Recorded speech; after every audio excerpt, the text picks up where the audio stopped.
Debate tonight. Russia has now laid claim to more than 20% of Ukrainian territory, 8 years after the annexation of Crimea. Vladimir Putin today signed treaties to annex 4 Ukrainian regions at a grand ceremony that happened in the Kremlin. World leaders have promptly condemned the move, and the Ukrainian president, Mr. Zelensky, has declared that there is no room for negotiation.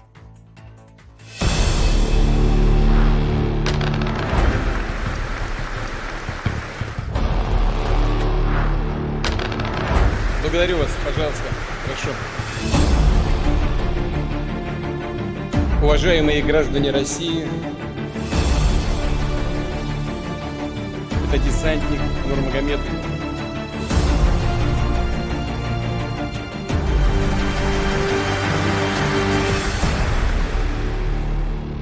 All right, on the talking point, Fred Weirs is a Russia expert. He's a Russia correspondent of the Christian Science Monitor. Raymond Vickery is senior associate of the Center for Strategic and International Studies. And Ambassador Anil Trigunayat, former diplomat, joining us. Ambassador, let me start with you first.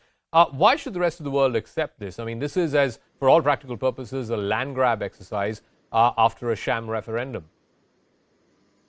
Well, the world is not accepting it, that we know it already. But does it matter to Putin? No. He doesn't care at this stage. He has obtained whatever purpose he thought was going to be served by annexing these 4 regions, which he had done earlier, like Crimea. So, in a way, he has formalized his annexation of the Russian-speaking part into Russia. Most importantly, today's exercise was targeted at the Russian audiences, basically for the domestic purpose. Essentially, he was not conciliatory at all, and in fact, rather confrontational with the West, because he said that this deception that has, or deceit and deception that with regard to expansion of NATO that the Americans have perpetrated all along is something that he accused them of. So therefore, he doesn't care whether the world accepts it or does not accept it. He feels that self-determination is a part of the UN Charter, and that's why they want to go ahead. But at the moment, I think, in order to salvage his reputation as well as to continue to carry on is what he's trying to do. Fred Weirs, as the ambassador said, Putin doesn't really care about international backlash.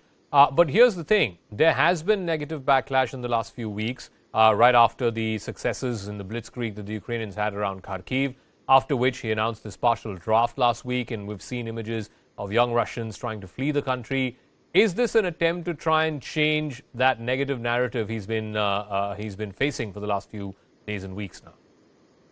Well, maybe, but I think it's much. I think there's a big shift occurring in nations are going to prosecute war, and these referendums and hasty annexation is part of that. I mean, it is an extraordinary thing to annex territories to hold these referendums. Well, they're still contested on the battlefield. I mean, these are active war zones, all 4 of these regions, and that signals something. And I'm not sure that it's the desperation some commentators are saying, because the partial mobilization, or the mobilization, if that's what it is working. I mean, yes, we see these scenes, people crowding around border exits and buying tickets, but we also see scenes of voinkomats, the recruitment centers, filled with people coming in and answering the call-up. I don't think Russia is on its last leg, the way some people are saying. I'm not advocating this. I'm just observing that the winter is coming. Russia will train up these troops and have more or less double its forces in Ukraine, and also probably change their tactics, go after infrastructure much more. So I think that this is part of a plan to do the war after it faltered.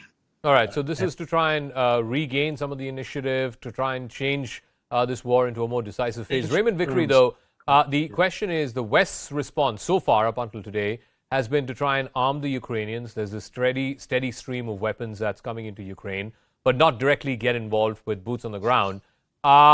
That's not going to change the course of this war. Putin is actively trying to change the course of this war, take it to some kind of a decisive conclusion. But in this case, with the West's response so far, it's only going to be more of the same. Well, thanks very much for having me. I think that what Russia has done now is an exercise just in raw imperialism. It's the worst violation of the UN Charter since its founding. I was very happy to hear Minister Jaishankar, when he was here this past week, that India stood on the side of respecting the UN Charter and its principles. Also, Prime Minister Modi, of course, has said that this is not an era of war. It's an era for democracy, negotiation, diplomacy. That having been said, the question is now, what is it these two great democracies, India and the United States, can do to change the dynamic of this rawism of Russia? The United States, as you know, has announced new sanctions on 1,000 different citizens of Russia, including the central banker. Okay. India has said that it's not so sure about sanctions, but the question is, if India is not sure about sanctions, what is it going to do to defend its principles? It seems to me, unless Putin can find support from China and India, that eventually his economy will do the same thing the Soviet Union economy did, and that was it will implode. What really bothers me, of course, is that this is going to be used as a pretext for the use of nuclear weapons. All right. It has already been threatened.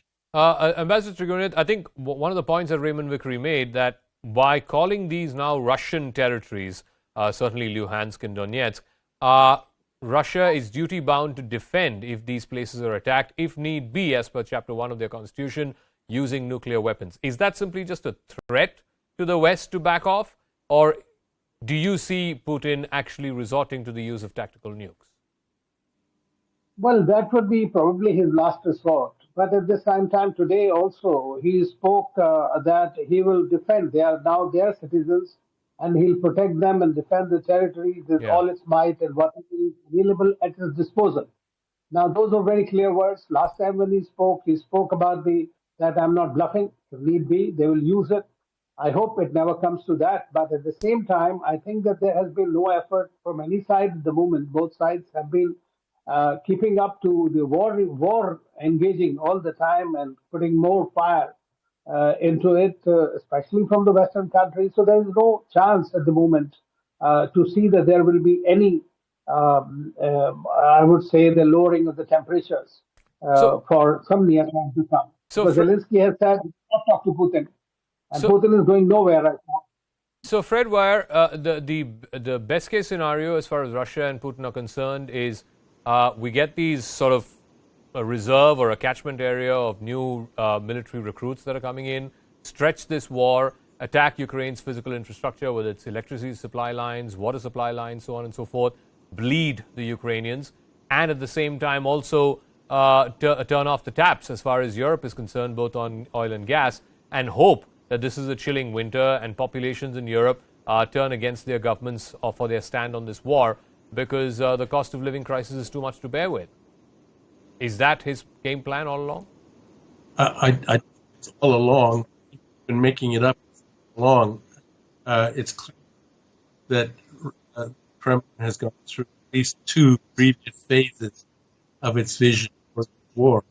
So, but no, I do think, yes, it is mobilization, fill out the ranks, really get serious in terms of bombing things like the bridges of the Dnieper River and so on, and just completely go all in and force Ukraine to capitulate. I believe that is, and I don't believe there is any scope for negotiations or you can't imagine a peace deal that could take place right now. One side or the other has to be defeated. Then